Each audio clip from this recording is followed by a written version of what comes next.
Does the Panthers jumping to the number one overall spot affect Houston in this year's draft? And Texans sign an agent wide receiver vet before the start of the free agent period.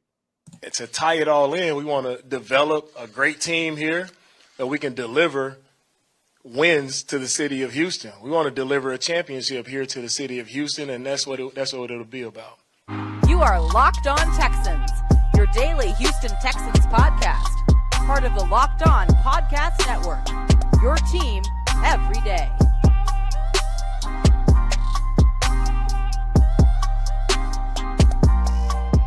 Welcome in, everybody, to a Monday episode of the Locked On Texan podcast, a part of the Locked On Podcast Network, your team every day. I'm John Hickman, and I am joined by Texans credentialed media member and Sports Illustrated's own Cody Davis.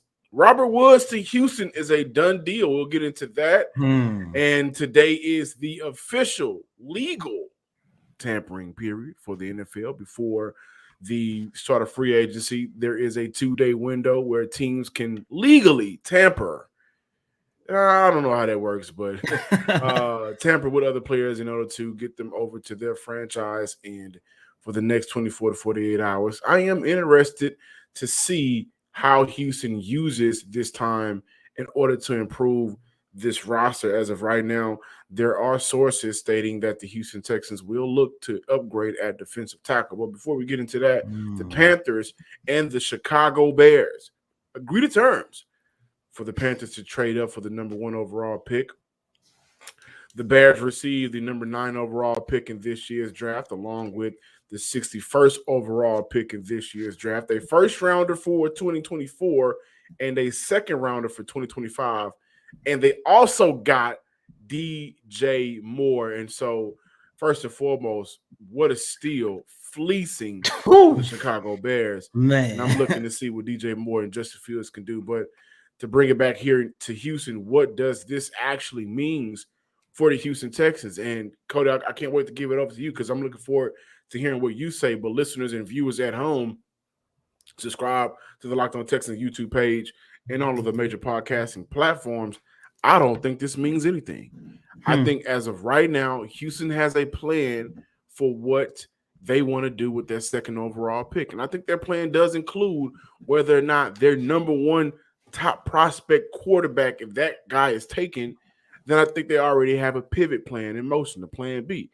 I also think that plan may include whether or not they look at getting the second best quarterback, or if that quarterback that they really believe can take this franchise to another level, if that quarterback is taken off the board, I believe that their plan B, also includes taking a defensive player.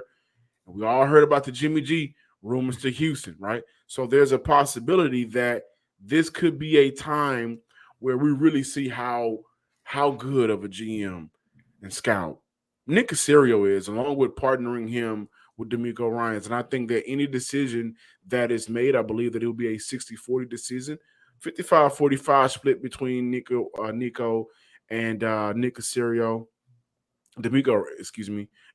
And I think D'Amico will have his way.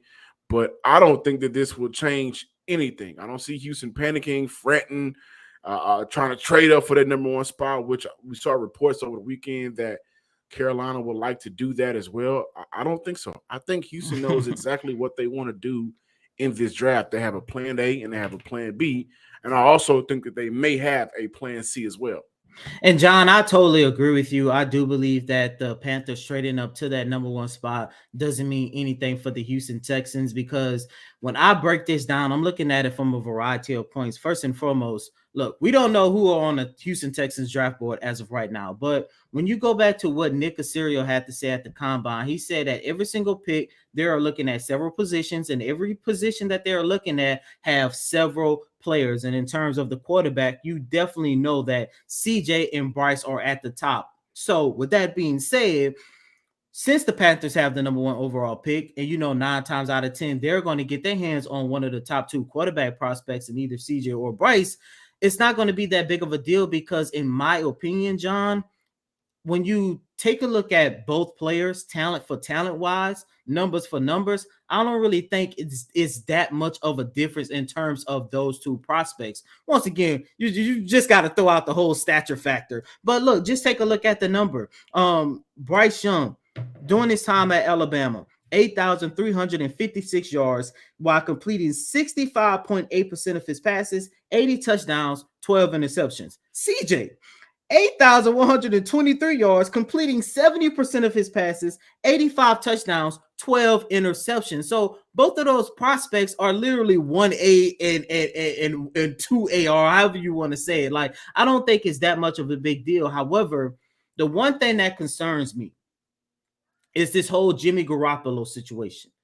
Because there is a possibility if they sign Jimmy G, they might have an opportunity to divert from drafting one of these quarterbacks and actually targeting one of the lower tier quarterback prospects like Anthony Richardson, who I've been told the Houston Texans are a little bit intrigued by at this point. If that is the case, John, I do believe that Nick Caserio and the Houston Texans might have done themselves a disservice by not trying to talk to the Carolina Panthers to see if they could have gotten that package that they sent to Chicago for that number 1 overall pick. And I say that because not only will the Houston Texans have an opportunity to get an additional first round pick, but you also got to keep in mind that they added DJ Moore in that package. And you and I are going to talk about it later on in the show, probably as soon as the next segment. But how many times have you and I came on this show and talked about the lack of talent that the Houston Texans have at that wide receiving core? So with that being said,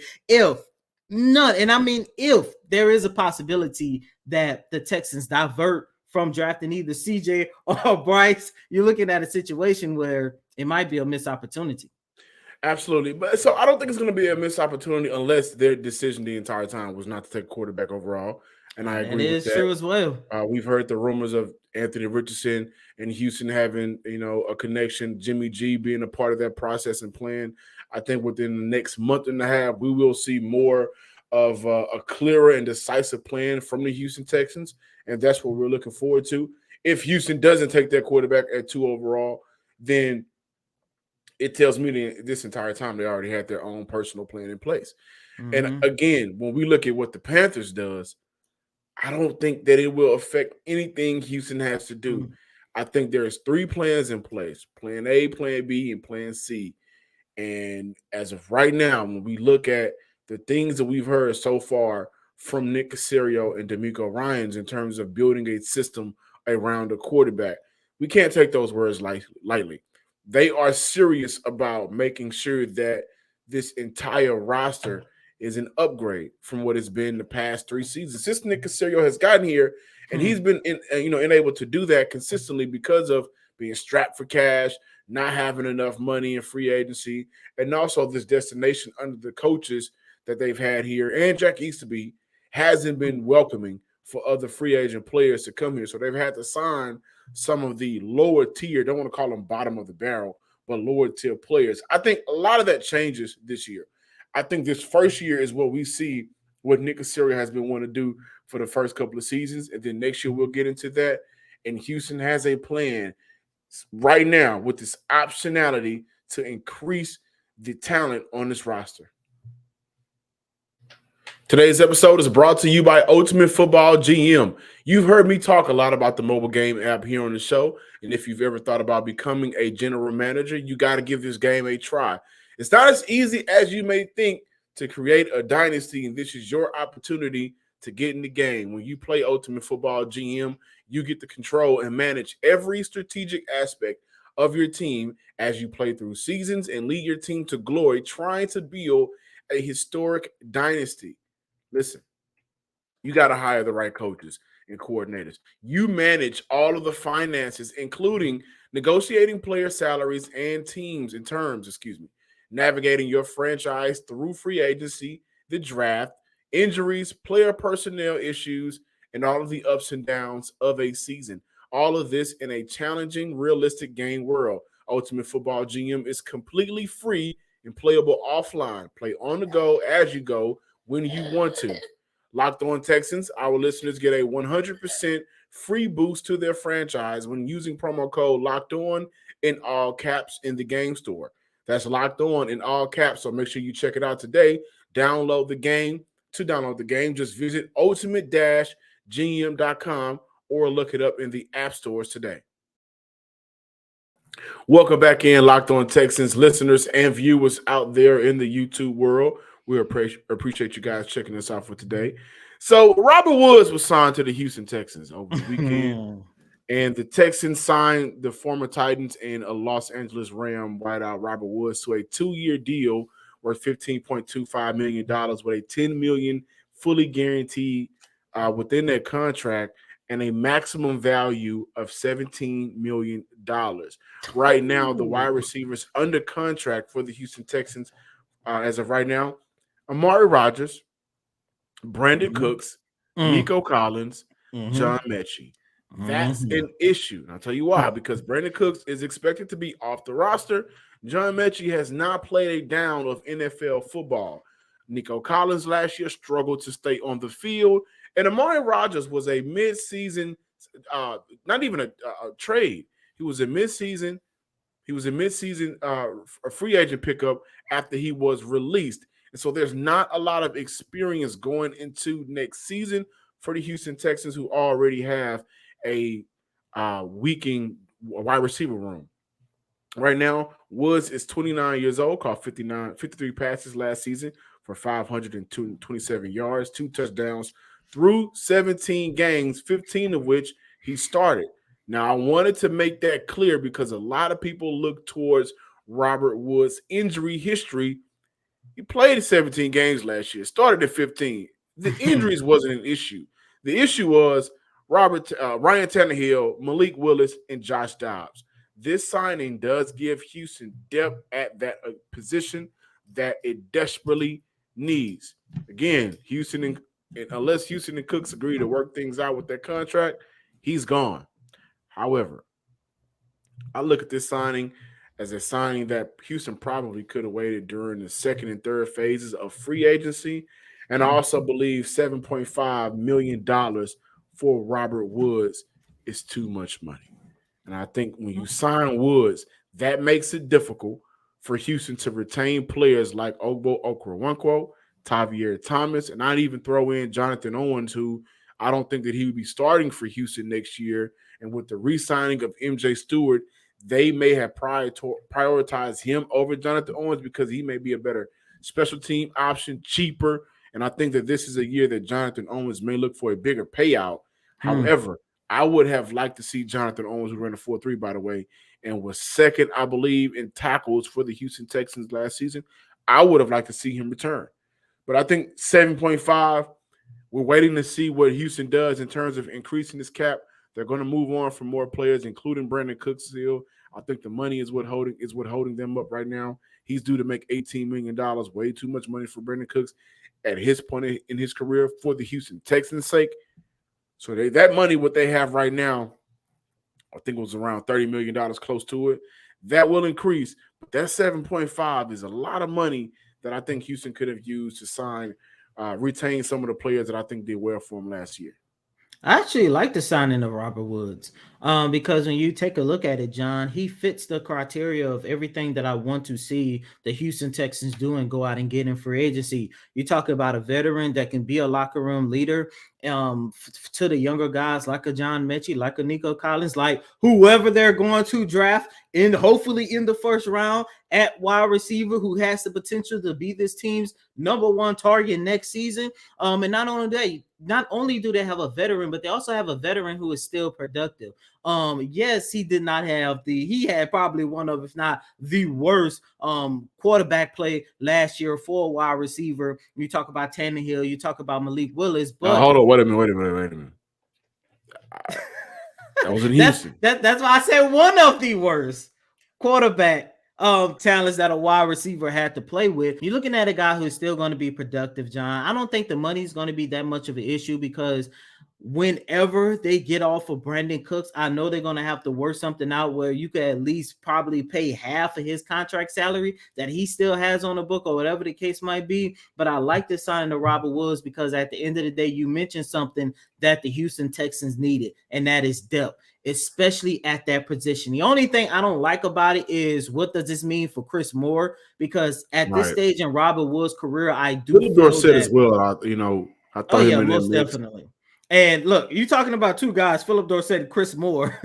I know their name doesn't hold any type of weight. However, you're talking about two guys who was very reliable at that position group over the last 2 years, especially Chris Moore. You and I just talked about him a couple weeks ago, how we are actually hoping that Chris Moore comes back. And hopefully this doesn't change anything. However, in terms of a veteran, in terms of a guy who can be your third, maybe fourth wide receiver on the roster, that is what you already have in Robert Woods. And at the end of the day, it's kind of unfortunate, but Wood is somewhat of the more talented player than Moore at this stage in his career. But overall, I like it because it brings depth to that position group. Because yes, we are all expecting the Houston Texans to go out there and draft arguably their next best wide receiver, hopefully in the first round. And we are all expecting a pretty good season from John Mechie as well. However, when you look at John Mechie, when you look at the receivers that they're going to bring in the draft, but both of those guys are going to need time to get accustomed to the NFL level, especially John Mechie, who is coming into his rookie campaign with a whole type of different scenario and situation. And it's going to take time for him to get up to speed and showcase that talent that we know that he can be in this league. Absolutely. And another aspect of the um other Robert Woods signing, Robert Woods would be the oldest receiver on a roster. Once Brandon Cooks is moved on from, I'm saying all of this is, I'm thinking of a life after Cooks, right? And when you look at what the Titans had last year in terms of who they had on their roster, you had Nick Westbrook, Treylon Burks, who was a rookie. Chris Conley was also getting some time for the Chris Tennessee Conley. Titans. Robert Woods was the more established wide receiver on that roster. So we've talked about Amari Rodgers, and we both believe Amari Rodgers should be brought back. Nico Collins, there's no reason why Nico Collins should be moved on from in his third year when he's under a cheap rookie deal, trading up for him a couple of years ago. And also, when you look at Nico Collins, we have discussed the lack of quarterback play has hindered some of the success he could have had in the NFL so far. I was talking on Twitter the other day, and I said, man, 200 yards at least was left out on the field because of the lack of quarterback play. John Mechie, be a rookie mostly, right? I look at how the NBA does. He'll be a rookie this year, and so a guy like Robert Woods does help with their wide receiver room because they need the bodies first and foremost. They got young guys. Secondly, that he'd be able to mentor, and like you mentioned, Houston will find their next wide receiver in the draft, so they needed that. My only takeaway from it was $7.5 million before legal tampering period. Like, I think that signing, you could have filled out your roster in other areas before reaching out to Robert Woods. I'm under the impression Robert Woods wasn't going to garner a lot of attention this free agent period. And this is the first free agent signing of a player from the outside world that D'Amico Ryans and Nick Caserio brought in. So obviously, this must be a guy that I think this is mainly a Nick Caserio deal. But this must be a guy that they believe can help them in terms of putting bodies in their room and then also being a coach out on the field because of his experience playing for the Rams when they went to the Super Bowl. Like, he has that experience to help this wide receiver room. And I think he's looking for a new leash on life. So he's not going to be in a situation where Brandon Cooks was lied to, covering for the lies and things of that nature. He wants to play. Houston does have to upgrade their quarterback position because I don't want to see another year where he's catching the ball from the likes of Tannehill and Malik Willis. And for Houston, that'd probably be, Davis Mills and, God forbid, Jimmy G.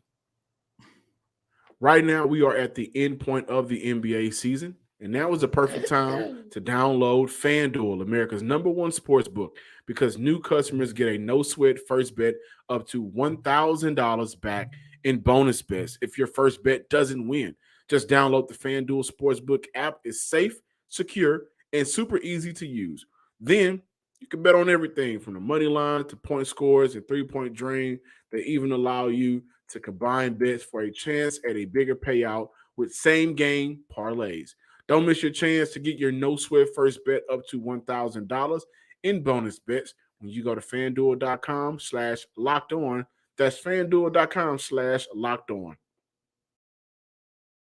With the legal tampering period officially here, the Houston Texans will have some competitors for the likes of Ogbo Okoronkwo, who, according to sources in Aaron Wilson, he is expected to draw a strong market and may leave the Houston Texans. And I thought that if there's any player Houston should retain from last season, Okoronkwo was one of them. Remember, we was hard on him at first at the beginning of the season. But when he really got his opportunity to get out on that field, he did a great job of making the most out of that opportunity. Finished the year out with 9 tackles for loss, 44 total tackles, 11 QB hits in 8 starts to go along with a career high of 5 sacks. He's one of those perfect players where I think he can fit on any defensive line.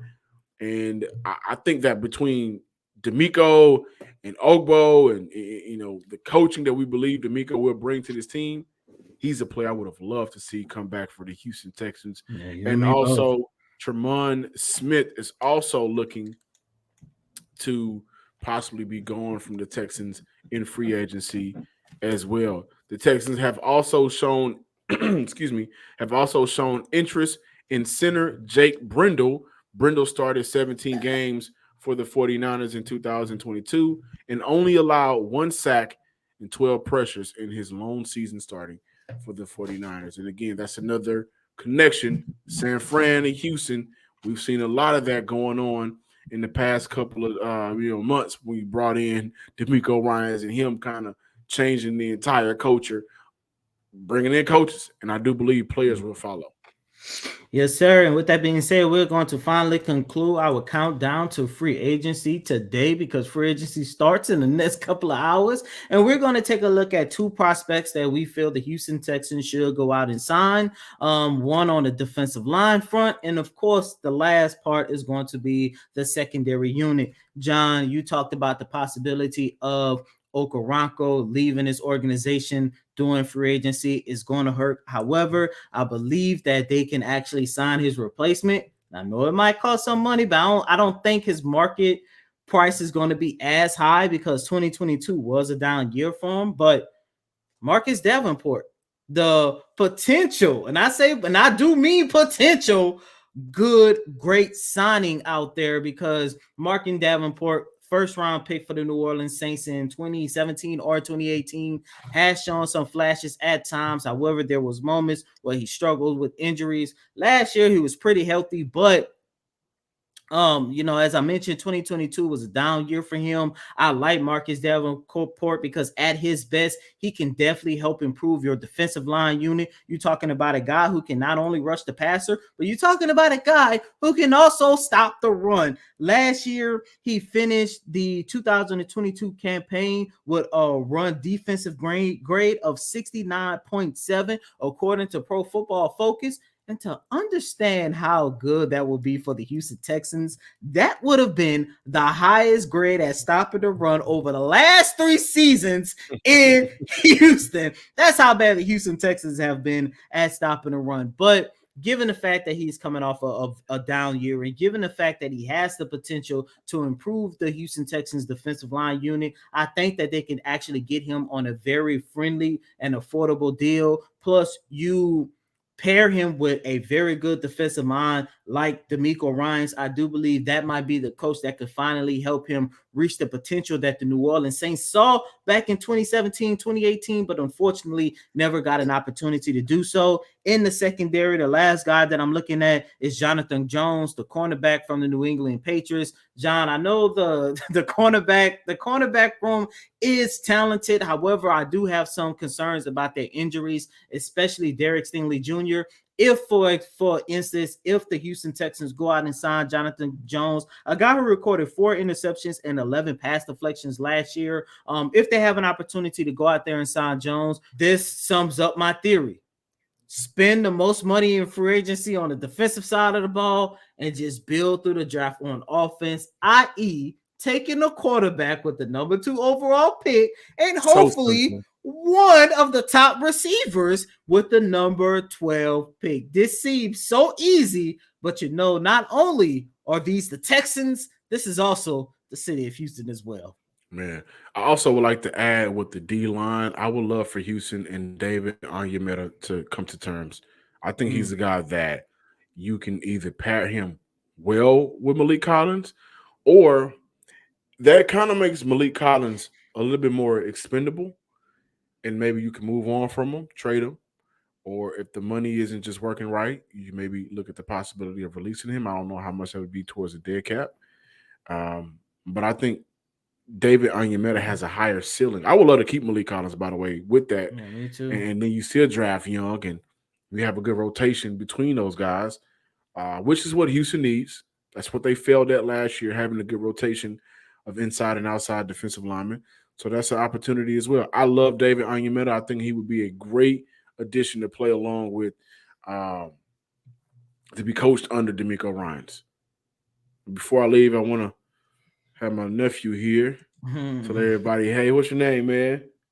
Asir. Talking to the mic. Asir. There we go. This is Asir what? What's your last name? Finley. There we go. It's my star right here. Thank you guys for checking out today's episode of the Locked On Texans podcast. Be sure to follow us on Twitter at Locked On Texans and check us out on YouTube under the name Locked On Texans.